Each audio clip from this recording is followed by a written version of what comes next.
Hello, everybody. Good evening, and welcome to the Monday night nonfiction book club. We're moving it back to Mondays. I had originally had a conflict. Our ham radio club has Monday night at 8 o'clock a net that everybody talks on, and so I had moved this from Monday to Wednesday. Plus, every other Monday from 6 to 7:30, we have our St. Vincent de Paul biweekly meeting. So it was rushed from the St. Vincent de Paul meeting to get here to get to this 8 o'clock. And for reasons beyond explanation, it was easier to go to Wednesday. But this coming day after tomorrow, I'm having surgery. So I'll be in the hospital when I should be on with y'all doing this.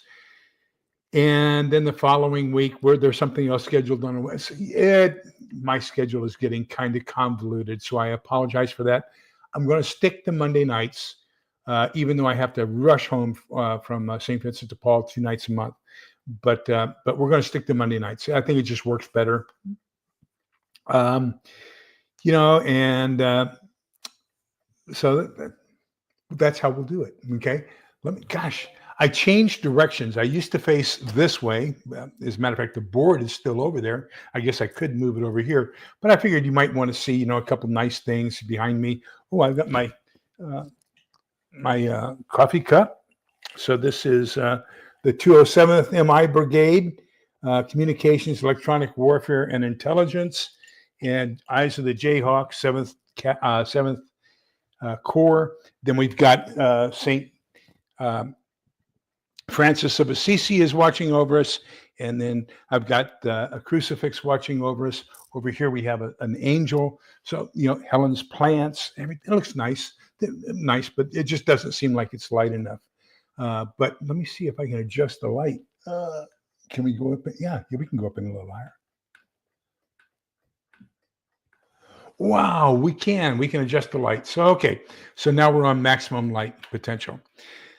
Okay, so we're going to try to do 2 chapters tonight. Fantastic chapters in Ted Riley's book, which is Prepare Your Home for a Sudden Grid Out Situation. Let me tell you something. On Facebook, I belong to a channel called, I'm a moderator on a channel called Preparing for Long-Term Survival, I think it is. But anyhow, Heather Ruth is the owner of that. And hello, Shenanigans, and Holly Ivans. Good evening. Good to see you. So, where was I going? Gosh, I forgot. I saw these great people come on. Forgot what I was going to say. There's Kaylin. Hello, Kaylin. Hello, Triple G. Pete. Good to see you. See, going back to Mondays, we get some people we lost by being on Wednesdays. So. Fantastic. Good to see you. Shenanigans. Good to see you. But anyhow, I forgot what I was going to say. Doggone, that happens every once in a while. Well, I guess at my age, that's a senior moment. So I can apologize for that. Oh, I know what I was going to say. Got a new book in today, and I'm really excited. We've talked about Grid Down. We talked about the presentation that was given to Congress, and we did a review of that book. This is the book that inspired the other presentation to Congress. This is Dr. Peter Vincent Pry, and so he is the one really who did all of the background work on what it will take to take down the electric power grid and how susceptible we are to that for grid down situation. So this book is the one that kind of inspired this book in a way, because the opportunity of it happening in this book is why we need this book and prepare for it. So I'm going to be reading this one in the near future. That's going to be after the other one I just got in last week, which is Survival Theory. So, we got a couple going there. And then, of course, I've got the books for the book club for the church. Love reading. Okay, let's get into this fantastic book. A link for it is down below in the discussion, or in the, what is that? The description. There we go. It's in the description part of this. But anyhow, we're talking tonight about medical care, and what's the other chapter? Oh, hygiene and sanitation. Yeah. Because that's what I don't have very much set up for you. I had something really strange happen. I don't know. I went out to the garage. I got one of my 3 luggabaloos. So I have that here to show you when we talked about that in sanitation. I started moving things around, and man, oh man, I don't know. I'm allergic to something out in the garage. I got all these allergic reactions on my arms, my legs. It was just unbelievable. So I had to go take a shower and then get some itch cream all over my body. So I do not have the showers. I gave up. I didn't look for the showers anymore. All I'm going to show you is one thing for this evening, so we can get through all this evening.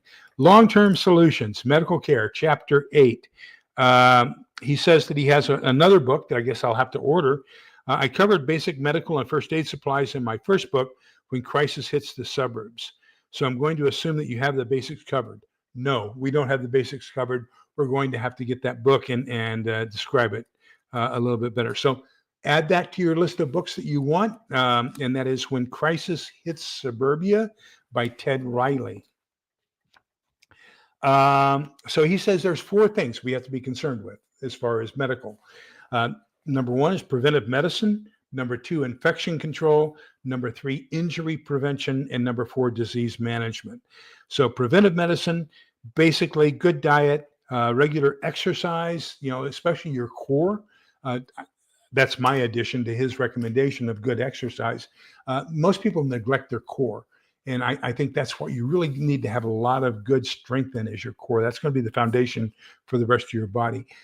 Having good core is also very important for overall stability and flexibility. So I would strongly recommend that you do planks, sit-ups, butterflies, things like that. That's really good for your core. It'll also keep you from getting Dunlap's disease, where your belly Dunlapped over your belt. Then he also says that the good diet, so make sure you're eating well, and make sure you keep up with your medical and dental appointments. And yeah, absolutely. And people don't realize how important taking care of your teeth is. Dental care can debilitate, or a lack of dental care can debilitate a person. I mean, I had a molar tooth that went bad, or wisdom tooth, an impacted wisdom tooth. And I tell you what, that is, that was one of the worst things I've ever had. I went in, and it just so happens one of the guys I worked with, his wife was the dental assistant, and they had to knock me out in order to get that tooth out. They had to basically dig it out. But bad teeth can hamper you like you would not believe. So then he says, make sure that the whole family is washing their hands. Oh, I'm sorry. Now we moved on to infection control. Washing your hands is critical.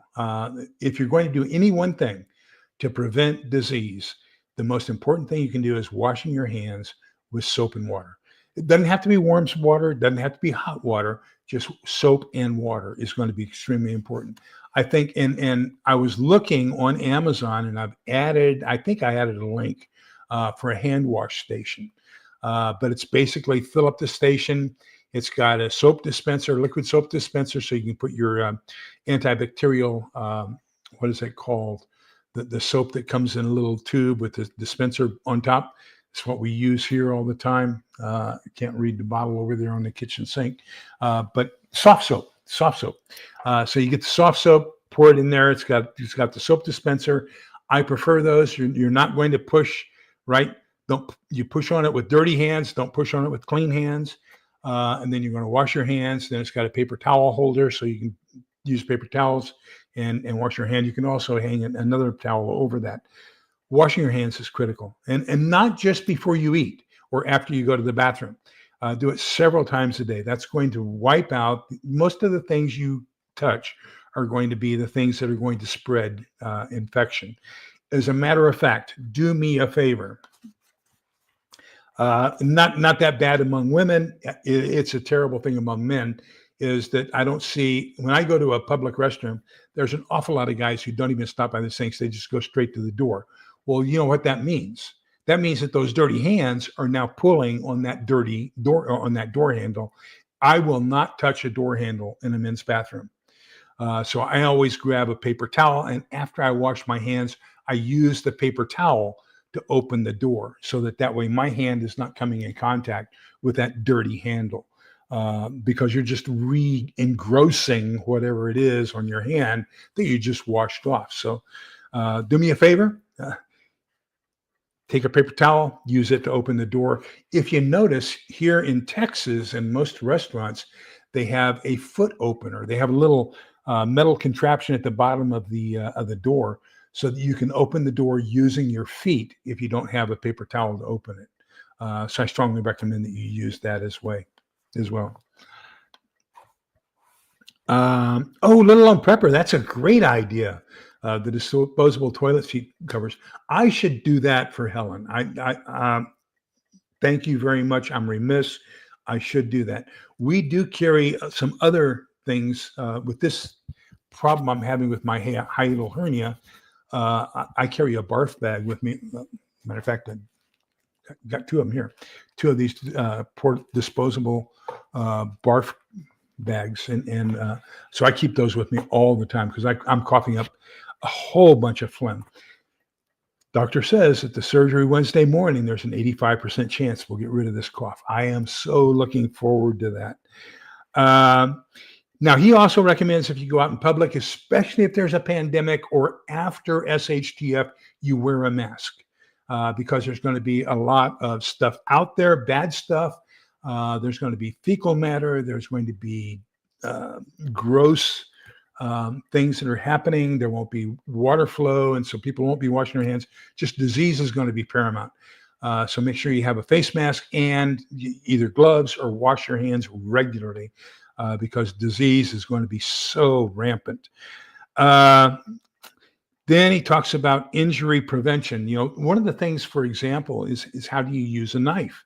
And not everybody was a Boy Scout. So in Boy Scouts, they taught us always cut away from you. Never cut towards you. If you cut towards you and it slips, you've got an injury. You've got to cut. Small cuts can become fatal in a post-apocalyptic environment. Those infections can spread if you don't have the right antibiotics. Then you're a goner. Just small cuts. Even small stepping on a thorn or a stick or something like that and breaking the bottom of your foot.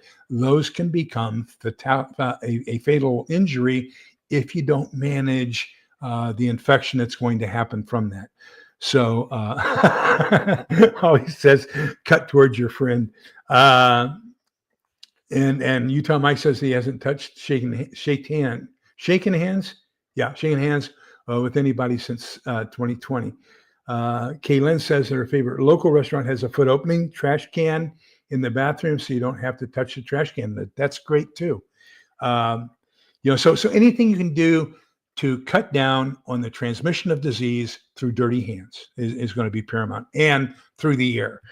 There are some diseases. I think they said today, I was watching something on the local news, that measles can stay in the air from somebody who has measles, and I wasn't sure if it was through a sneeze or a cough or whatever, but the measles virus or bacteria, whatever it is, I'm not a biologist, you can tell. I avoided biology in high school. I didn't want to have to memorize all that stuff. I took chemistry 4 instead of biology 1. But anyhow, the measles germ can stay in the air that you breathe for up to 6 hours after somebody coughs it or sneezes it or whatever. So, that means that if you don't have protection, so you don't inhale it, you're going to be, up the creek.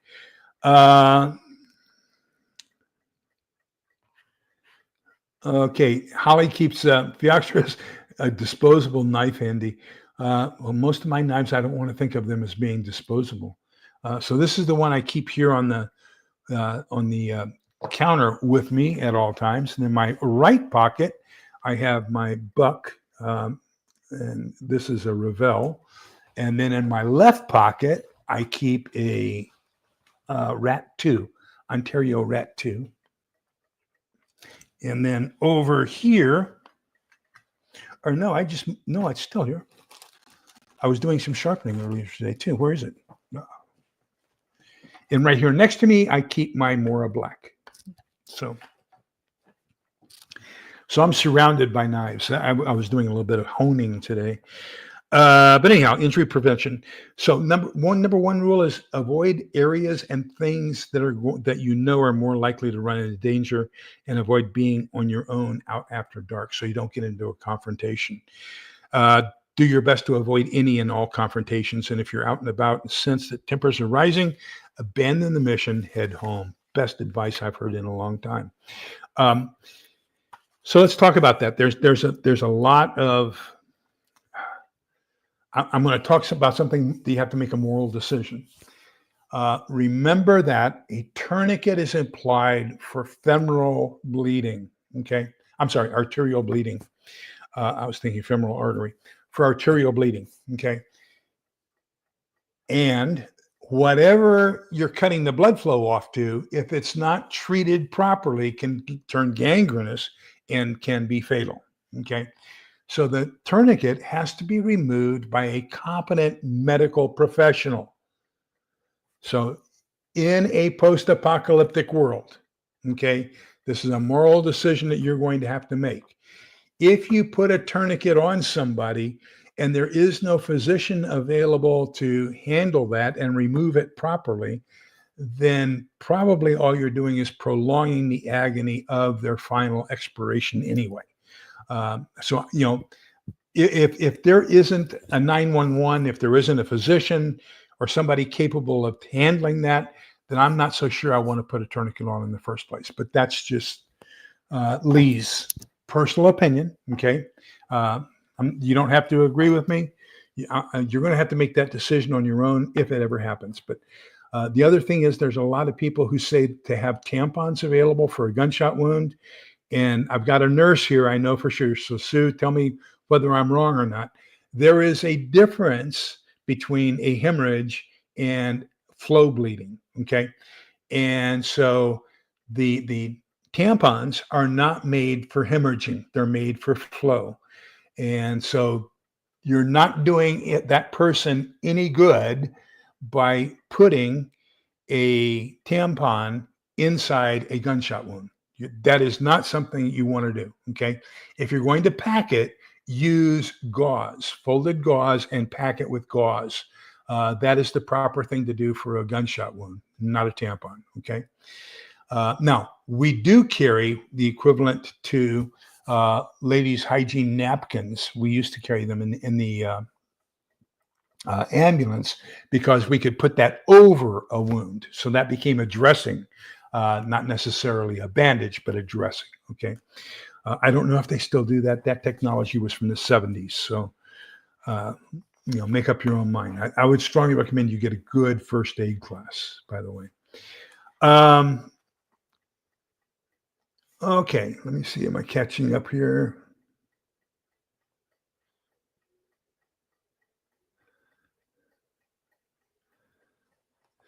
Yeah. So, little lone prepper, add your sister to our prayers.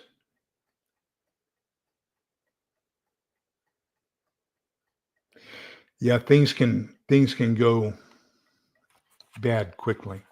And Kaylin brings up a good point. Yes, there are some clotting agents you can use, and those can either be topical or inserted into the wound. Now I'll tell you, if you haven't used them, they burn like the dickens when you first put them on. It's a sting like you would not believe. But I would rather have the pain of it stopping the bleeding than the actual bleeding. This is another point we might want to make real quickly. I am opposed to staplers and suture kits being used by untrained professionals in a field environment.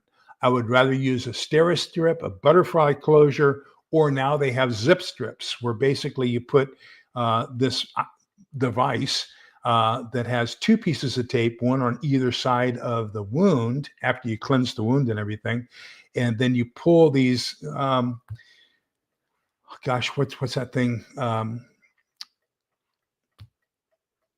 Cable tie type of thing. And it locks in place. And so as you're pulling on it, it's basically closing the wound. And that's a fantastic one. The reason I'm opposed to sutures and I'm opposed to staples is because in a non-sterile environment, what you're doing is you're adding 2 puncture wounds, one on each side of that wound, in order to try to close it, which means that you're tripling the chances of an infection setting in.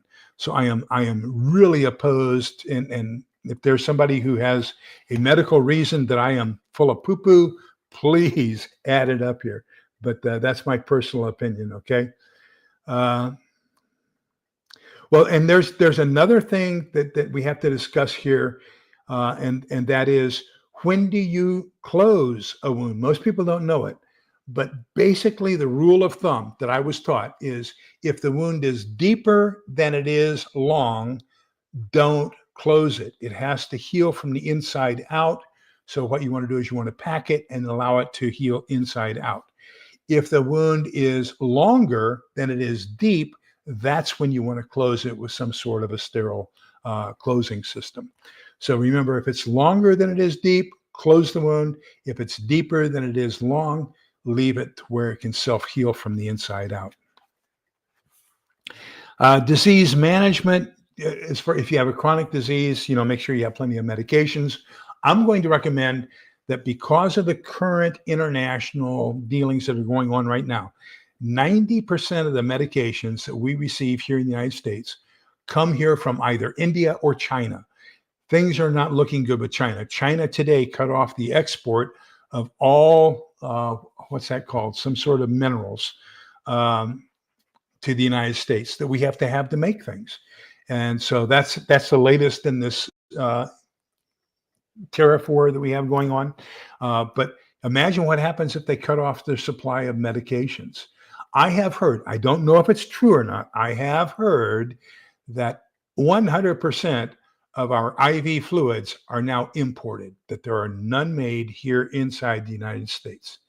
So if they cut off IV fluids or do something to them, thank you, Utah Mike, Rare Earth Minerals.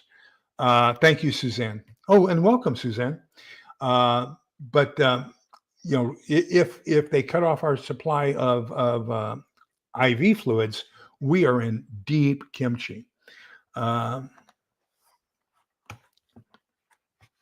So if you can, get a 90-day prescription from your physician, and make sure you have at least a 90-day prescription ahead of time.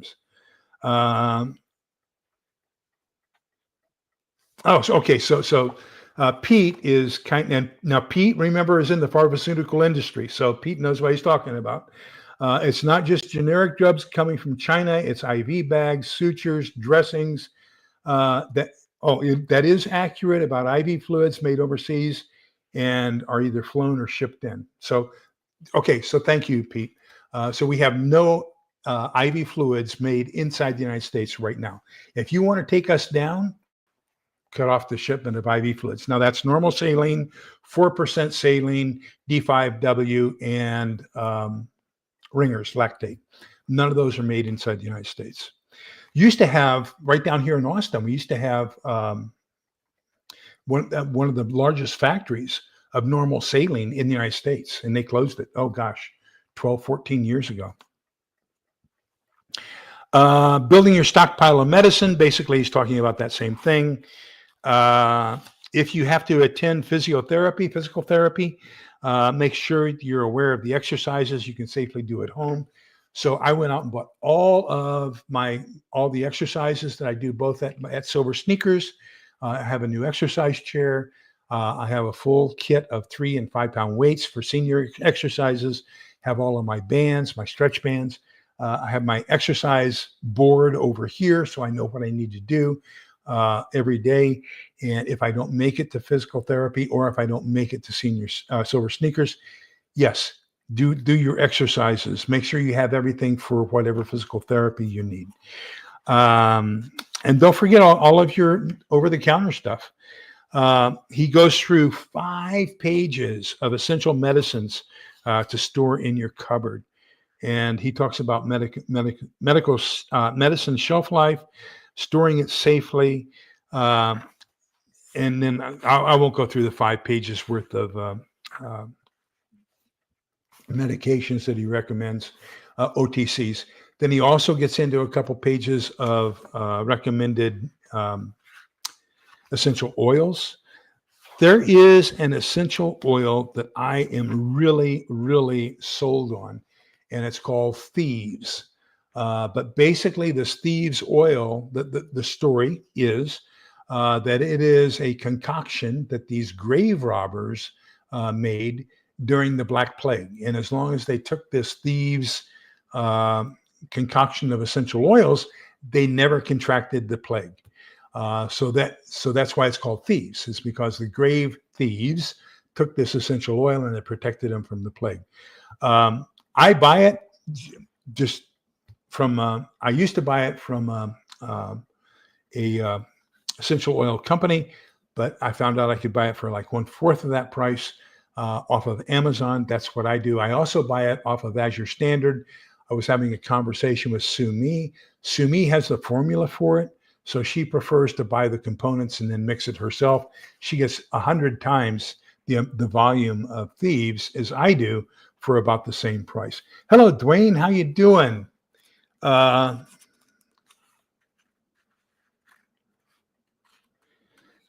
Dwayne asks a good question, and I am not medically qualified to respond to that. I probably would not put in a drain. Even last time when they did the surgery I'm having Wednesday, the last time they did it, they went in through my belly button. And so they packed it. They had this tape. It looked like correction tape, from the old typewriters, if anybody's old enough to remember that. And that was packed down. They gave me a poker, a stainless steel. It looked like a chopstick with a kind of semi-pointed end with a blunt end. And that was to pack the tape down inside my belly button. Not a pleasant experience. And it closed from the inside out. Now because this was a thin tape, I guess it had its natural closing capabilities, but as far as inserting a tube for a drain, no, I'm not qualified to do that. I probably would not want to do that. That's why I stick with the rule of if it's deeper than it is long, don't close it. But that's a fantastic question. I think we should ask probably next time. Dwayne, as a matter of fact, is probably going to my favorite first aid class this coming Saturday, and that's called Stop the Bleed. Might ask the instructor there at Stop the Bleed about drains and inserting drains.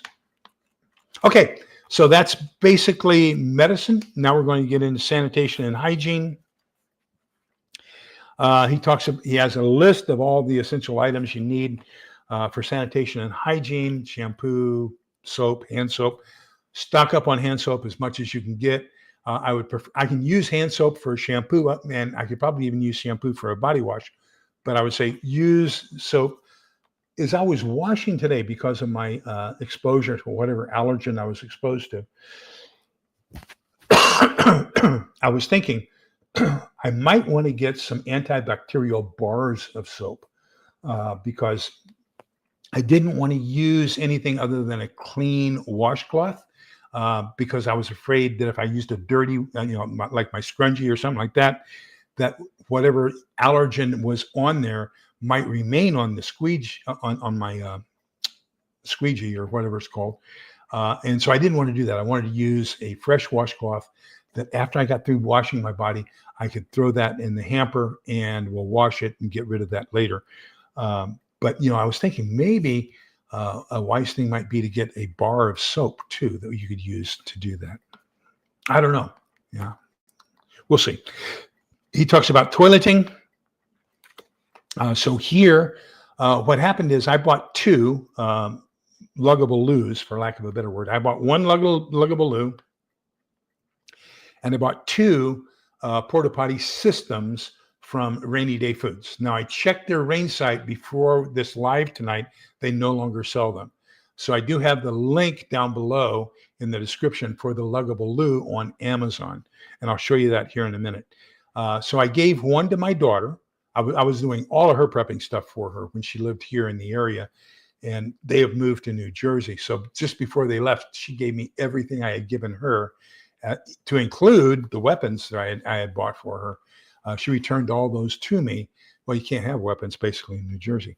So all that has been returned to me. So now I have 3 porta potty systems. So I've got 2, one for liquids, one for solids, and then I have a reserve bucket. But he says here, while urine is relatively safe, feces spreads disease.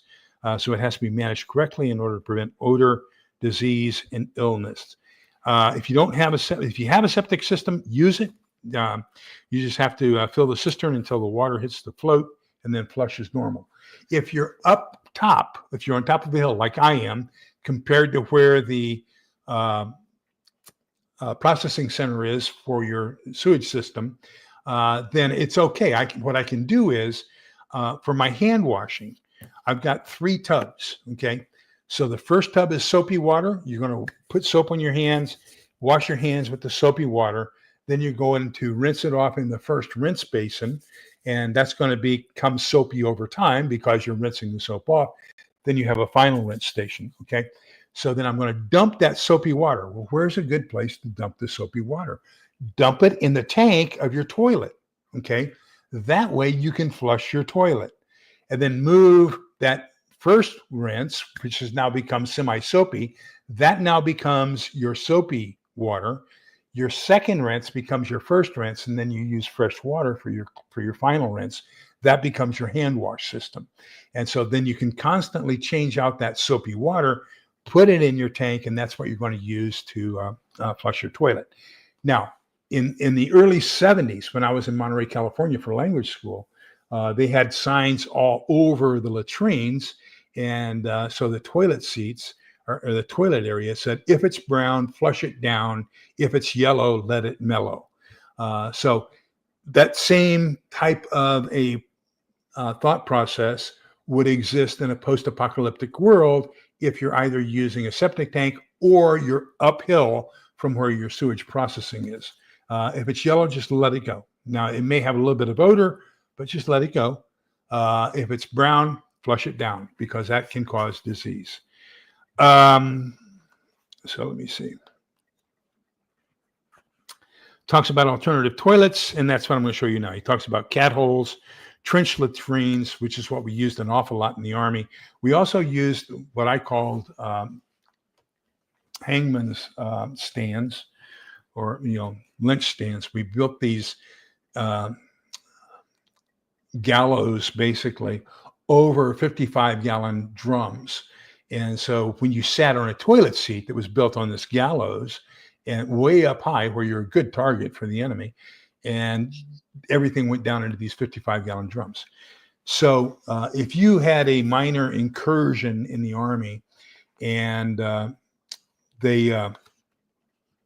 you didn't get non-judicial punishment, but the First Sergeant wanted to punish you, he put you on the poo-poo list, okay? And so, I mean, the poo-poo list really does exist. So what that means is, and for our unit, it was Saturdays. You would take the 55-gallon oil drums, you would drop them into a slit trench, cover that with diesel, and then burn it. And now, if you had to stay upwind from it, there are some guys who get some disability because inhaling the burning fecal matter along with the diesel caused a lot of lung problems. So you want to make sure you stayed upwind from it.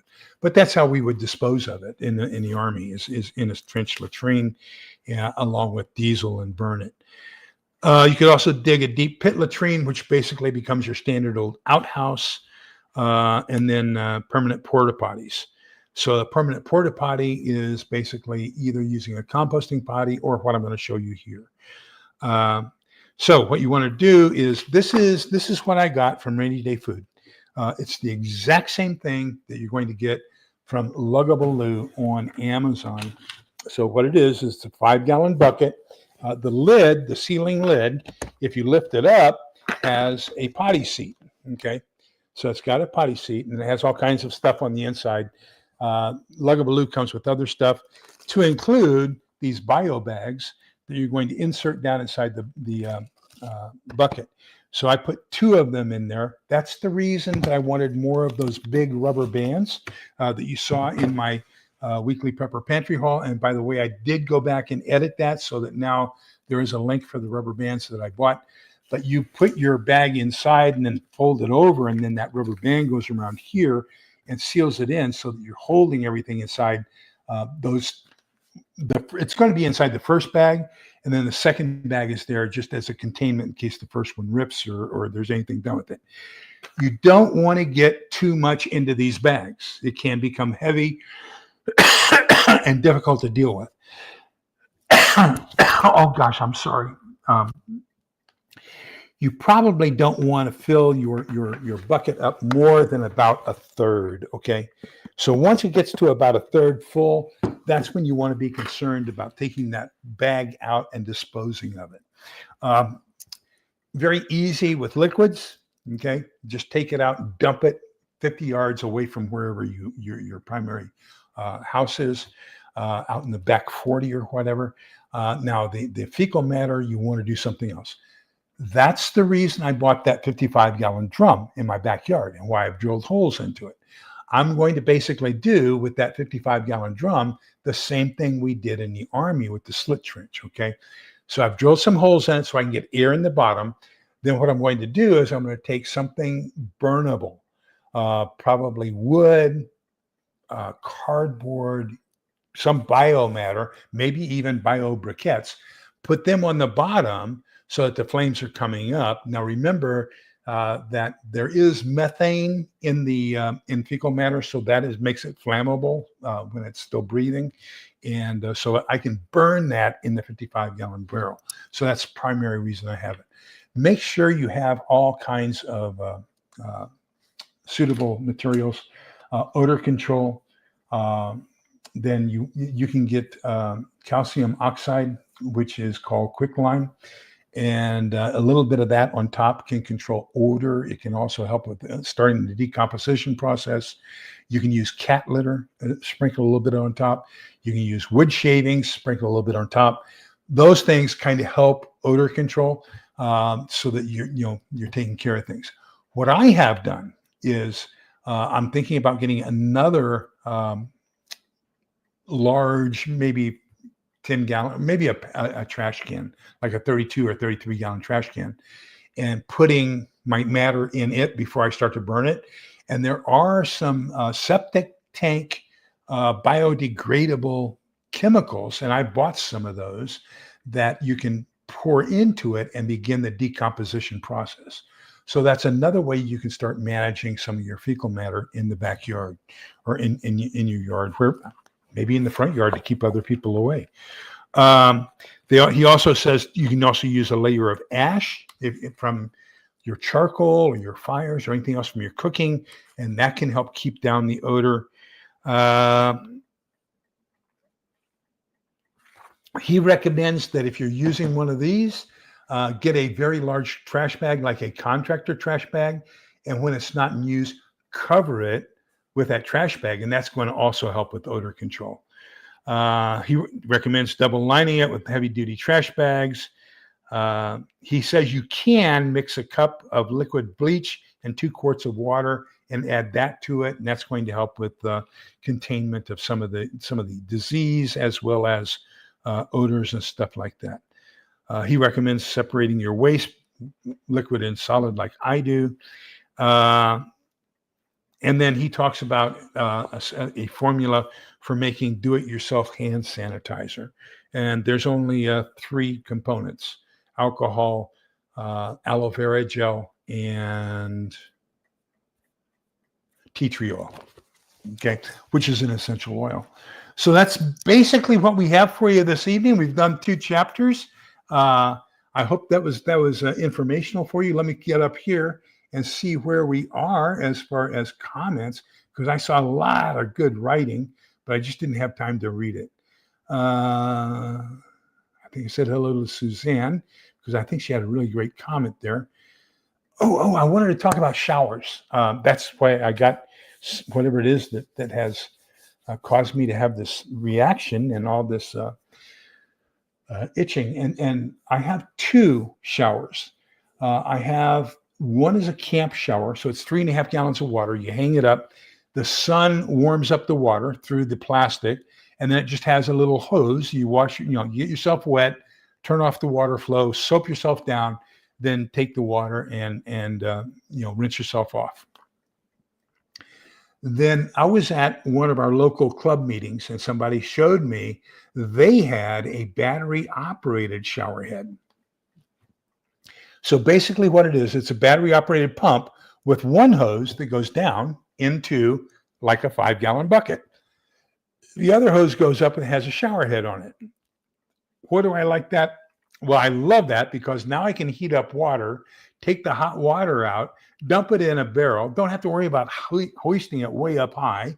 And now I have an electric pump that can take that warm water or hot water, whichever I prefer, out of that 5-gallon bucket, bring it up, and then use that to shower. So that made me happy. Plus, I can continue to refill the bucket so that if I'm taking a long hot shower, somebody can keep putting more and more hot water in there while I'm showering without having to take any interruption and bring down that other shower bag and all that kinds of stuff. So anyhow, both of those links are down below. Those are from what I actually own. Okay. Now, so what am I going to do with 2 showers? Well, the one that is the 3.5-gallon hanging camp shower, my back patio. So right over here there's kind of an entrance, and that's right along this back wall. Then there's my 350-gallon water tank for my rain catchment system. Then the whole back, the north end of the house here is wide open. So I've got some plastic sheeting. I will shut off my entire back porch. So as soon as you come in the back porch, there's going to be outside next to the gate a bucket. So you come in, the very first thing you do, now this is in case of nuclear fallout, the very first thing you do is take your clothes off and just throw them in the trash can. Okay. Now you're naked. You're going to go over, and this is going to be in the northwest corner of the house, right next to where the rain catchment system is where I have my hanging shower. You're going to rinse yourself off. You don't want to wash, because when you wash, you can have a possibility of rubbing the fallout into your skin. You don't want to do that. You just want to rinse it off. So we have that bag up there where we're going to rinse off. The other thing is I've got that slightly sloping so that all that rinse water is going to actually go off due north. And my rain catchment system is actually elevated by about 8 inches above the normal earth. So I'm not worried about that getting anywhere close to my rain catchment system. But that water is going to go out into the yard with any other fallout that's already out there. Then you come over, you can dry yourself off, and then there's another station. So we're going around the clock. You're going to come in from the southwest, strip, shower northwest, dry off northeast, and then southeast, put on clean clothes and come into the house. So that's kind of how we're going to use that other shower, that hanging shower. And then that way also what you can do is you can recharge that hanging shower as needed. But I don't think there'll be too many people using it, to be honest with you. But that's an alternative plan. So let me see here. Where am I? Okay.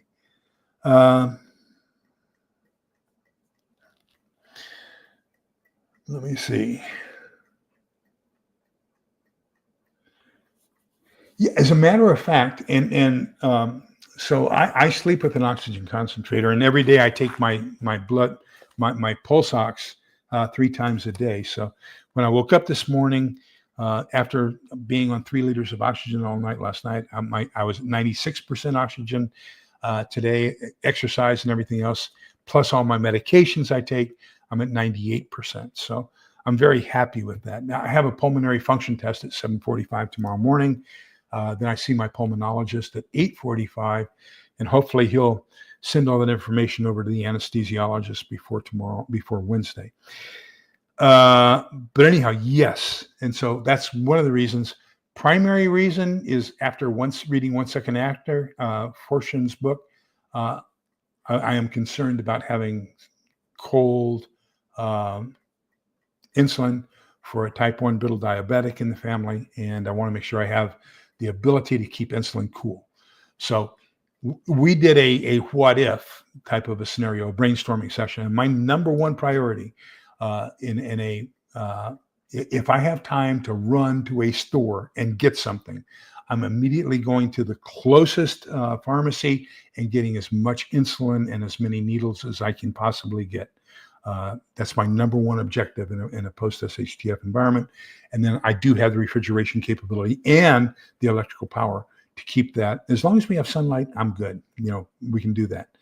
But the nice thing is that I installed enough panels and battery backup to where I have 150% of average consumption, which means that even though I'm running my O2 concentrator at night now, I'll be able to do that all the time. If I have somebody who's ill and needs it, I have plenty of cannulas so that we can, use a new cannula for every person, but we can use the O2 concentrator basically 24 hours a day. I ordered some little bottles, oxygen bottles. Probably not something I would recommend. You figure that the average person uses 2 to 3 liters per minute. And so, and let's say 2 liters per minute. And these are 10-liter tanks, compressed. So that means that 2 liters per minute, that's only 5 minutes worth of oxygen. And I paid $12 a bottle. So I would say it's going to be strictly first aid. It's not going to be any kind of a maintenance. I would, if I had it to do all over again, I probably would not do that. Okay. But I did not think. Okay. Let me see.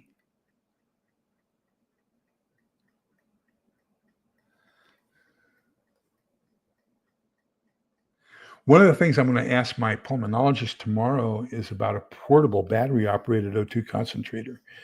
There are times in the middle of the day, let me see. I got down to 92 last Wednesday in the middle of the day. My middle of the day was 94 last Tuesday, 64 on the 31st, 80 on the 4th.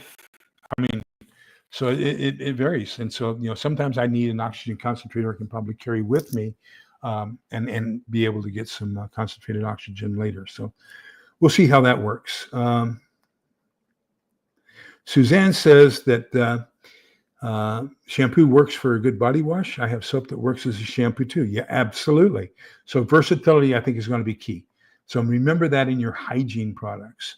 Phylloxera, my husband has the concentrator. Shenanigans. I'm sorry. Shenanigans says that her husband has the concentrator. As long as we have a source of power, it's okay. I am also saving some of the old tubing. You're probably talking about the cannula, right? The tubing in the cannula for things. You never know what it can be used for. Absolutely.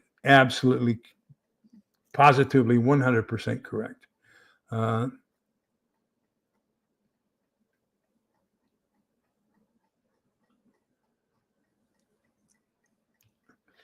And then I'm concerned about the gangrene that would set in from the body parts, the extremities that do not get any blood as a result of the tourniquet. That's one of my major concerns.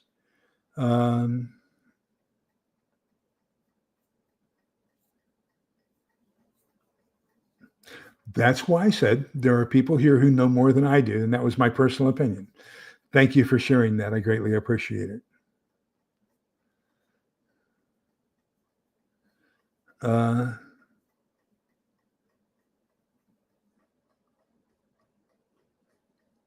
That is very true. That is very true. If it backs up, okay. When we lived on top of the last hill, and when my daughter got cryptosporidiosis, lightning struck our sewage pumping station. And so what happened was all of our sewage went to a collection point, and then it was pumped up a hill, and it was gravity fed into the city of Austin. And so lightning struck that pump, and it all collected right there, and it got into Brushy Creek, which is why it's called the Brushy Creek spill.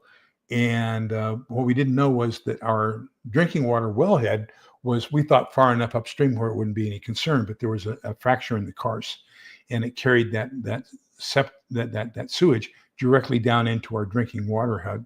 And so what happened there was so much spillage overflow from the sewer system that it got into our drinking water. But we didn't have any backups. We didn't have anybody downhill from us backing up, because it was all backing up and overflowing at the collection and processing point.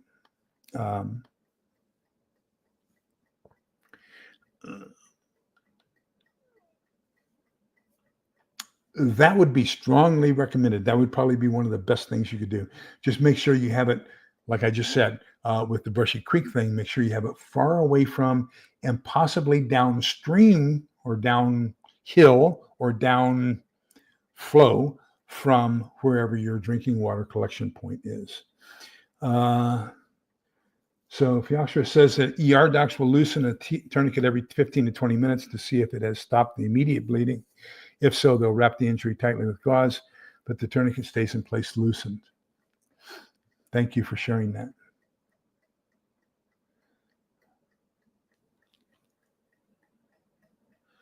Oh, no. I will tell you, that is the best first aid class I have ever taken. I took it with CERT over in Cedar Park, and I was thoroughly impressed.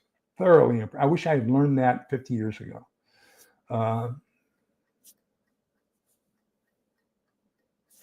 Oh, wow.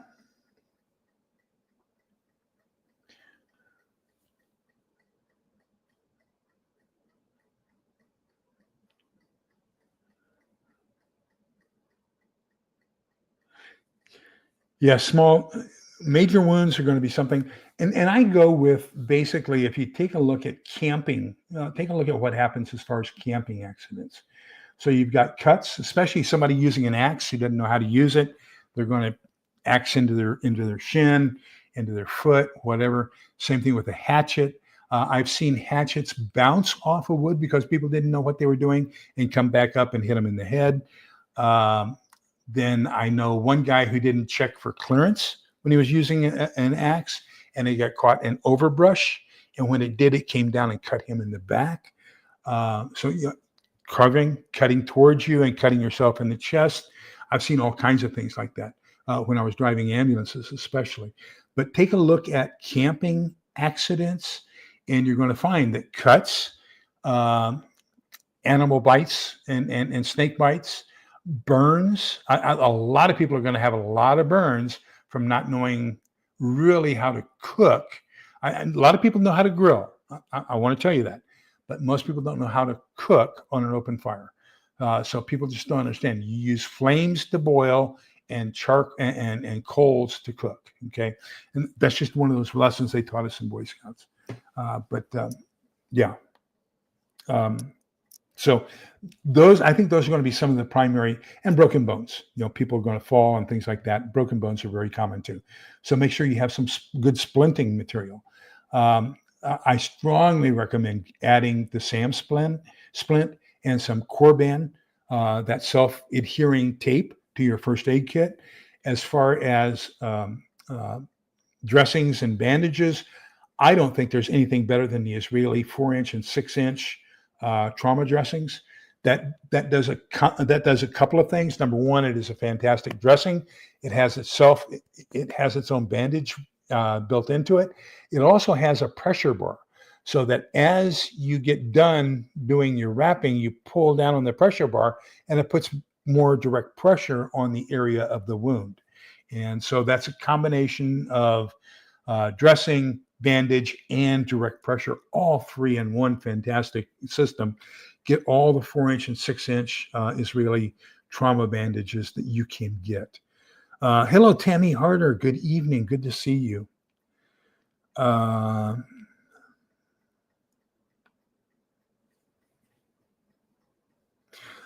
Patty.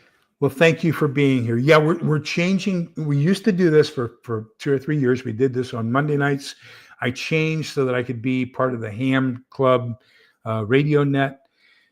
It wasn't as rewarding as I anticipated that it would be, so I've decided to shift back to Mondays, and that way it frees up a lot of my other denomination Christians who have Wednesday night church meetings, and so it frees them up so that they can do that, and there's no conflict between me and church obligations. So I just want to make sure that people have the opportunity to worship as they see fit. Yeah, isn't that the truth? So you tell Mike is talking about my 3.5 gallon shower. That for an old fart, okay, 3.5 gallons is going to be 8 pounds per gallon. So that's going to be 28 gallons or 28 pounds that I'm lifting up and hanging on that eye hook that I have, or not eye hook, but what do you call it? A hook that I have in one of the beams. So yeah, 28 pounds, lifting that fairly high. Look at these flabby triceps, right? Do you think I'm going to lift 28 pounds that often? Probably not. So thank you, Utah Mike. That great mathematics there. Yes, that's what I'm talking about.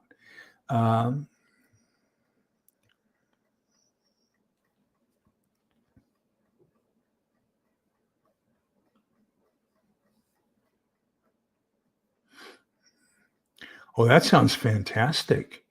I am, in Germany, that's what we used all the time. They don't have water tanks like we do. They have on-demand water heaters.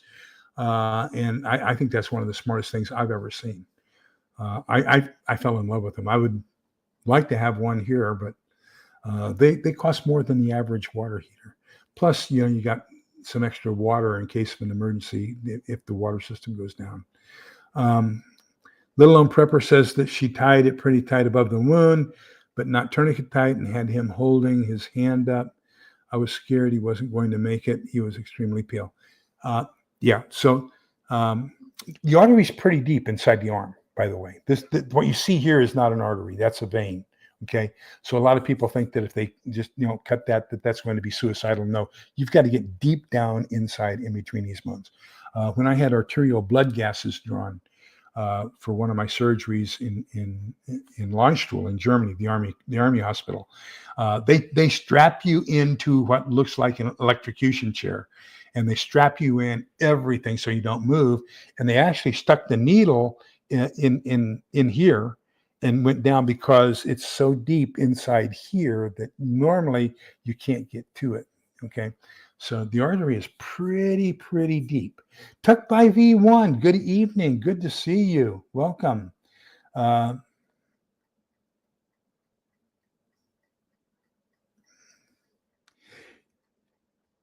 Probably cold water would be better than warm water, to be honest with you. Warm water is going to open your pores. So if you have any fallout on you, you don't want to open your pores so that the fallout gets into them. It would be best to keep your pores closed. So cold water will keep your pores closed. I think that's going to be a lot more efficient, effective for showering or rinsing off any fallout or debris that you might have on you.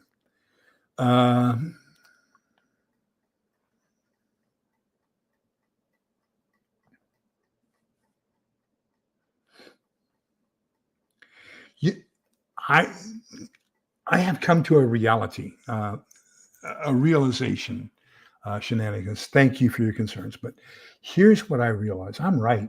I'm now. I constantly worry about do I deserve to see God? Am I a good enough? Have I done good enough with my life? I mean, I know through grace things are there, but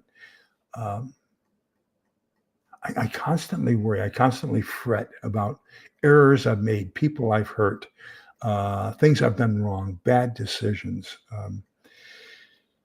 I constantly worry about that. But then I was talking, and that's in this spiritual warfare book that we're talking about with Father Chad Ripperger. And he says that quite often a person who is close to God, one of the ways that Satan intervenes is making you feel like you don't deserve salvation. But anyhow, that's always a constant fear of mine. But at the same time, I think I'm able to enter the narrow gate. I think I am. And so I think I'm right there. My only fear, my biggest fear, and I talked to one of my friends at St. Vincent de Paul. The meeting was over, and she looked at me and she said, "How you doing?" I said, "Would you do me a favor? Would you come to my funeral? I would like to have at least one person at my funeral to keep Helen comforted." And somebody overheard me and said, "Well, there will be more than one." That's we feel that that's fairly certain. But gosh, I'm just sometimes those questions enter your mind. So I'm I can accept either way. Of course, I'll be forced to accept either way. But I think things will go well. I think this is the same surgeon who did it the first time. He developed a procedure. He's just phenomenal. He and his team. He's had the same operating room nurse. He's had the same technicians.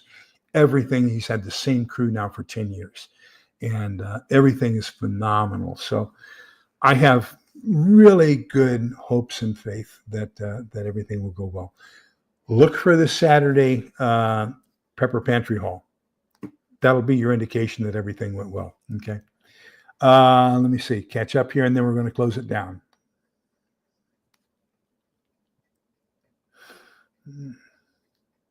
Yes. Oh,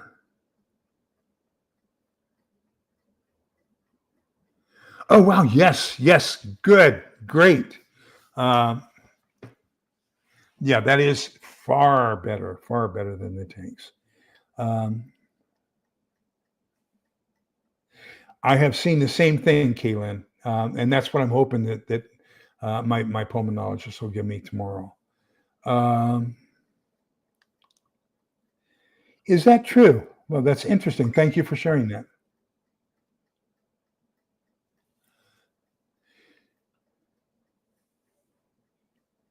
Kaylin, I'll tell you what, I entered it as well. I already have a Jackery 2000.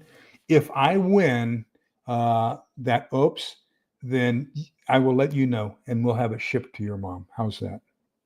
Okay. So if I win, it goes to your mom.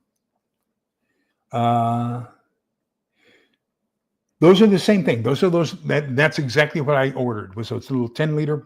It's concentrated. It's kind of like a scuba tank. They get 10 liters of oxygen into like a 1 or 2 liter tank. It's under pressure, and yeah, that's it. But that's only good for a couple minutes. I mean, the way that the people who go up in the alpine hikers and campers and stuff, they take 1 or 2 puffs and that's it. Okay, that's not something they're going to constantly inhale. So same thing with the 2 tanks that I bought.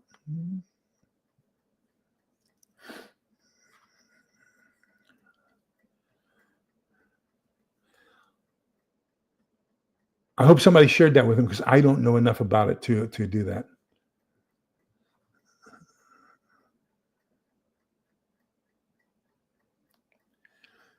Oh, Laura, and I even bought pulleys and everything. God, thank you. Just, slap me with the obvious. Thank you so much for reminding me of that. Keelan has a 10-gallon. Oh, wow. That's great, Butch. I'll have to do the same thing. I need to start doing that. Tuck by V1, that's okay. We miss you, but we're glad when you're here, and we just hope you catch up with us on the replays. Okay, let's close this out. And